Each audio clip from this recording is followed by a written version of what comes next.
Bonjour Thierry, bonjour à toutes et à tous.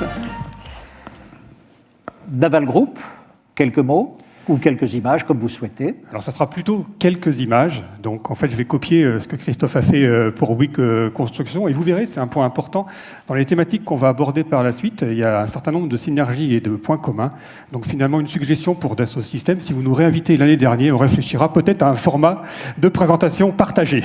Donc on va démarrer par une vidéo pour illustrer les produits et les activités de Naval Group.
Oui, on voit bien que Naval Group, ce ne sont pas seulement des navires de surface, c'est aussi, bien sûr, de l'énergie sous la mer, sur la mer, etc.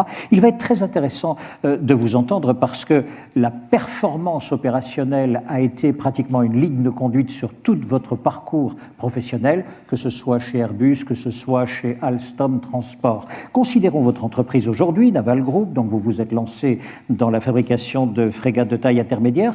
Quels sont vos défis business ? Alors nos défis business, le premier c'est un défi de croissance. Donc effectivement, Thierry l'a rappelé, donc nos deux produits phares du moment sont les bâtiments de surface, alors plutôt les frégates et les corvettes et les sous-marins. Tout ce qui est énergie marine renouvelable, là c'est une nouvelle activité qu'on démarre, donc on est plutôt dans des phases de mise au point puis de développement à venir de cette catégorie d'activité. Donc ce qui nous intéresse aujourd'hui, ce sont les bâtiments de surface et les sous-marins. Donc vous voyez, l'enjeu de Naval Group est un enjeu de croissance. On voit l'évolution du chiffre d'affaires, plus à peu près 20% sur les 2 dernières années, et on doit continuer sur une évolution de croissance pour aller atteindre 5 milliards d'euros de chiffre d'affaires le plus prochainement possible. Alors comment compte s'y prendre ? Vous voyez en dessous donc la répartition de notre business d'un point de vue géographique. On est aujourd'hui 2 tiers français, 1 tiers à l'international. Donc en fait la croissance du groupe, elle passe donc par un développement à l'international de l'entreprise. Alors la France restera un client privilégié bien évidemment, donc on connaît la loi programmation militaire, son contenu, et effectivement un certain nombre de projets pour l'État français sur de nouveaux bâtiments, mais nous, il faut qu'on se développe à l'international. Pour pouvoir se développer et croître, ça veut dire gagner des nouveaux contrats, des nouveaux marchés, avec 2 éléments qui sont pas très spécifiques de notre activité, qui sont vrais à peu près partout. Il faut qu'on soit meilleur que nos concurrents en termes de coûts et également en termes de planning, c'est-à-dire notre capacité à livrer le plus rapidement possible les différents bâtiments aux marines. Après, on a quand même une singularité par rapport aux d'autres mondes industriels, où plein d'entreprises pourraient avoir à peu près le même discours que ce que je viens d'avoir, c'est la complexité de nos produits. Donc les sous-marins, il paraît que ce sont les produits les plus compliqués du monde. Je ne suis pas sûr que ça soit complètement vrai, mais ça ne doit pas être quand même malgré tout de la vérité. Je connais bien les avions, je connais bien les trains. C'est vrai que les bateaux et surtout les sous-marins, c'est quand même très très compliqué sous 2 axes. Il y a beaucoup de pièces. Donc, on a une petite illustration là par rapport à d'autres produits, là par exemple les avions et un sous-marin donc nucléaire. un coefficient à peu près 10 en termes de nombre de pièces. Ça, c'est la première difficulté. Et la deuxième difficulté, difficilement on peut l'imaginer quand on voit que l'extérieur. Un sous-marin, ça paraît très très gros. Mais en fait, à l'intérieur, il n'y a pas du tout de place. Donc en fait, on a ce double enjeu de la complexité produit qu'il faut qu'on gère. Donc ça veut dire qu'on n'arrivera jamais à maîtriser nos enjeux de croissance et de résultats et de viabilité économique pour l'entreprise si on ne maîtrise pas, un, la donnée, et deux, la continuité numérique. Donc deux enjeux complètement phares, et c'est ça qui a été un élément déclencheur pour nous du choix de la 3D expérience sur lequel je vais revenir ultérieurement. C'était précisément ma question, ou en tous les cas ma réflexion en vous écoutant. J'imagine que vous aviez déjà des logiciels et que ça marchait avant. Pourquoi vous dirigez précisément vers la 3D expérience plateforme? Alors ça marchait, mais pas forcément comme on a besoin de le faire marcher aujourd'hui et demain. Donc évidemment, depuis des années, on a des systèmes d'information qui nous ont permis de développer, d'industrialiser et de fabriquer nos bâtiments qu'on a vendus depuis des années aux marines et françaises et à l'international, avec 2 ou 3 réserves. La première, ce sont des outils legacy, mais assez différents. Donc on n'a pas les mêmes outils dans les différents sites industriels Naval Group. Une partie de ces outils arrivait plutôt en fin de vie, donc on était confronté à des problématiques d'obsolescence. Et puis après, en termes de fonctionnalité, on était limité. Et c'est ce dernier volet, en fait, que je vais expliciter maintenant. Comme Bouygues, pour nous, ce n'est pas un projet informatique. Le changement de PLM et de CAO, c'est un projet de transformation. Donc on en attend des valeurs ajoutées importantes pour la définition, le développement de nos produits, d'une part, mais aussi pour l'amélioration de l'efficacité de nos processus métiers, d'autre part. C'est ce que l'on va illustrer. Donc le projet, chez nous, on l'a baptisé cycle de vie, c'est ce qu'on retrouve sur cette planche. Ça veut dire qu'on regarde tout ce qui se passe depuis les phases d'avant-projet de nos différents bâtiments jusqu'à potentiellement le maintien en conditions opérationnelles. Actuellement, on s'est limité sur la phase de construction neuve, donc on est quand même sur, pour les bateaux, entre 3 et 7, 8 ans, entre la signature d'un contrat et la livraison d'un premier bâtiment. Une deuxième étape ultérieure du projet pourra être de s'occuper du maintien en conditions opérationnelles des bateaux, et là on est sur 40 ans. Après, à court terme, donc, pour réussir les challenges que j'ai mentionnés, il faut qu'on arrive à bien travailler sur la standardisation et le reuse de nos produits. Si on veut baisser nos coûts, réduire nos cycles, il faut qu'on puisse capitaliser sur ce qu'on a déjà fait et donc réutiliser. Alors, c'est aussi pas très spécifique du bâtiment, de surface ou du sous-marin. Plein d'industries ont cette problématique. On a une double difficulté. On a des clients qui ont souvent un certain nombre d'exigences particulières, donc il faut aussi qu'on soit capable de faire le bon compromis entre la customisation des clients et le reuse de briques élémentaires.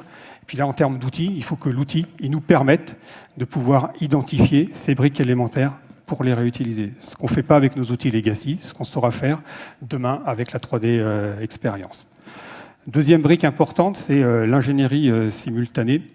On est sur des durées de développement qui sont très très longues dans le monde du naval militaire. Donc on peut évidemment pas tout mettre en séquentiel, sinon on livre jamais rien donc, à nos clients. Aujourd'hui, on arrive à faire des choses pas suffisamment intégrées. Donc là, on a besoin et d'un outil et de processus métier qui nous permettent d'avancer en parallèle sur des éléments, par exemple, de développement et d'industrialisation pour être capable de reboucler et de trouver les meilleures solutions le plus rapidement possible.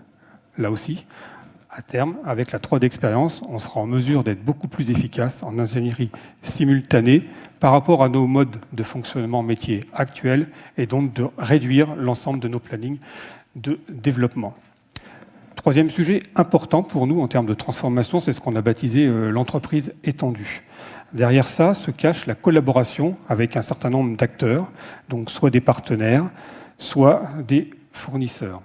Donc traditionnellement, si je me remets quelques années en arrière, notre activité elle était très franco-française, un écosystème assez stable, des prestataires, par exemple, d'ingénierie qui viennent travailler dans nos murs avec nos ordinateurs, avec nos applications informatiques. Demain, c'est plus ça. Donc, si on veut aller à l'international, c'est ce qu'on fait, par exemple, sur l'Australie. On a gagné un contrat important là, qui a fait la une des médias il y a 2 ans Australie, qui continue à être sur les spots des différents médias. On l'a vu la semaine dernière avec la visite en Australie d'Emmanuel Macron et des troupes politiques. Il faut qu'on puisse travailler différemment avec des partenaires qui seront potentiellement un peu partout dans le monde. Donc ça veut dire qu'on a un besoin de partage de l'information, de partage de la donnée et de travail en mode collaboratif au même instant avec la même maquette. Donc à terme, ça c'est un enjeu de transformation aussi majeur pour Naval Group. Le reste est peut-être plus traditionnel, hein, donc je reviens quand même sur les bénéfices, réduction de temps de cycle, diminution des coûts alors de développement, mais aussi surtout de non-qualité, enjeu majeur, le reuse et la collaboration. Merci beaucoup, pertinent. Donc voilà pourquoi vous vous êtes dirigé vers Dassault Systèmes. Et du coup, qu'est-ce qui vous lie à Dassault Systèmes? Vous êtes un client comme un autre? Ou bien vous vous êtes dit, non, on peut partager des choses ensemble? Alors, comme un autre, je ne pense pas, en tout cas j'espère. Mais là encore, un point commun avec Bouygues Construction, qui est la notion de partenariat sur laquelle je souhaite insister. Une des particularités finalement de l'application du naval militaire, c'est que la solution 3D Expérience, pour cette application-là, elle n'existe pas sur étagère. Donc ça veut dire qu'on avait besoin de la développer, de mettre à niveau un certain nombre de fonctionnalités, d'une part, côté Dassault, peut-être de notre côté à nous de se remettre en cause sur un certain nombre de processus métiers. Donc on devait travailler ensemble avec un intérêt commun qui était de se doter d'un outil et des processus métiers associés qui nous permettent de travailler efficacement. Donc on a décidé finalement donc, au niveau des directions des deux entreprises de signer un accord de partenariat avec cette finalité. Donc c'est ce qu'on a fait début de l'année 2016. Quelques illustrations de qu'est-ce qui se cache de manière concrète derrière un accord de partenariat. Au-delà de la signature, on a la même photo, hein, je ne l'ai pas mise, mais on a la même photo donc, avec la signature des PDG.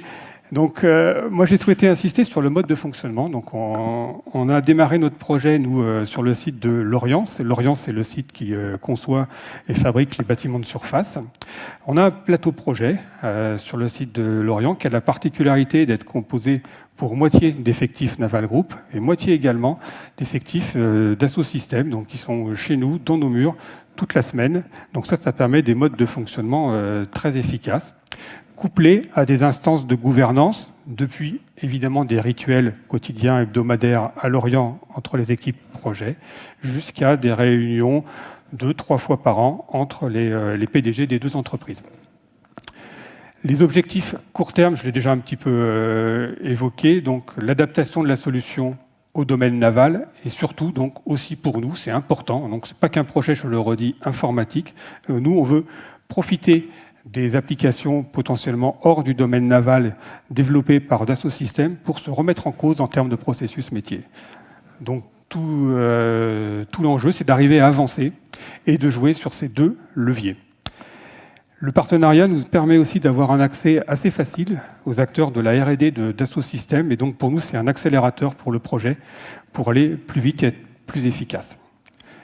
Et à moyen terme, effectivement, donc nous on part d'une solution legacy assez hétéroclite avec des éléments aussi développés en interne. Ça marchait avec les contraintes des mondes industriels d'il y a une dizaine d'années. Maintenant, c'est plus possible. Donc il faut qu'à moyen plus long terme, on continue de travailler avec Dassault Systèmes pour bénéficier de l'ensemble des fonctionnalités qui seront développées par Dassault. On est vraiment là dans de l'intelligence collaborative autant que dans une collaboration des intelligences, notamment à travers la R&D. Aujourd'hui, vous en êtes où, très concrètement? Ça marche déjà ou bien c'est en progrès? Dites-nous. Donc ça commence à marcher en fait. Hein. Donc quelques éléments de calendrier. Le projet, on l'a démarré il y a 2 ans, au mois de mars 2016. Donc 2 ans après, finalement, donc on a décidé de le déployer à la 3D Expérience sur notre programme de la frégate de taille intermédiaire. Et pour montrer que ce n'est pas uniquement un bullet point sur un slide, je vous propose de basculer sur une deuxième vidéo. Donc on ne l'a pas fait pour la session d'aujourd'hui, hein. Donc ça c'est des choses qui sont utilisées et qui ont été réalisées par nos acteurs donc, sur le plateau projet à Lorient. Donc pour nous, la 3D Expérience en outil opérationnel, c'est la réalité depuis 2 mois sur la frégate de taille intermédiaire. Donc on est dans une phase où on attaque la conception générale du bateau. La conception détaillée, c'est pour l'année prochaine, mais ça veut dire qu'on a fait un certain nombre déjà d'étapes avant, avec nos outils Legacy. On a tout recopié dans la 3D Expérience, et maintenant, nos acteurs opérationnels métiers, donc avec un support des équipes Dassault Systèmes sur le plateau de développement de la frégate de taille intermédiaire, tout se fait avec la 3D Expérience. Alors tout n'est pas fini, on n'a pas tout développé côté Dassault Systèmes. De notre côté, toutes nos évolutions de processus métier ne sont pas finalisées, mais donc on avance en marchant, donc avec des enjeux encore importants. Hein. Donc la prochaine étape, je l'ai évoqué, c'est la conception détaillée du bateau, donc d'ici à la fin de cette année. Merci beaucoup pour la vidéo. Est-ce que ça veut dire que la frégate de taille intermédiaire, c'est donc déjà le projet sur lequel vous travaillez avec cette plateforme, et que, je ne vais pas dire c'est un banc d'essai, ce serait vraiment, c'est pas les bons mots, mais que vous vous préparez sur une complexité supplémentaire et supérieure avec le sous-marin derrière? Alors, banc d'essai, c'est pas trop loin, si ce n'est qu'on n'a pas le droit à l'erreur, puisque maintenant on a démarré avec la 3D Expérience sur la frégate, donc il faut aller jusqu'au bout. Mais vous avez raison, en fait, développer une frégate, c'est quand même plus simple qu'un sous-marin. Donc on avait besoin de cette étape préalable, finalement, de travailler sur un cas moins compliqué que sur un cas sous-marin qu'on est en train de préparer aujourd'hui. Donc notre enjeu de 2019, ça sera le déploiement de la 3D Expérience sur les sous-marins, donc à commencer principalement par celui que j'ai déjà mentionné, le sous-marin pour la marine australienne. Monsieur Frédéric Ferrand, merci beaucoup.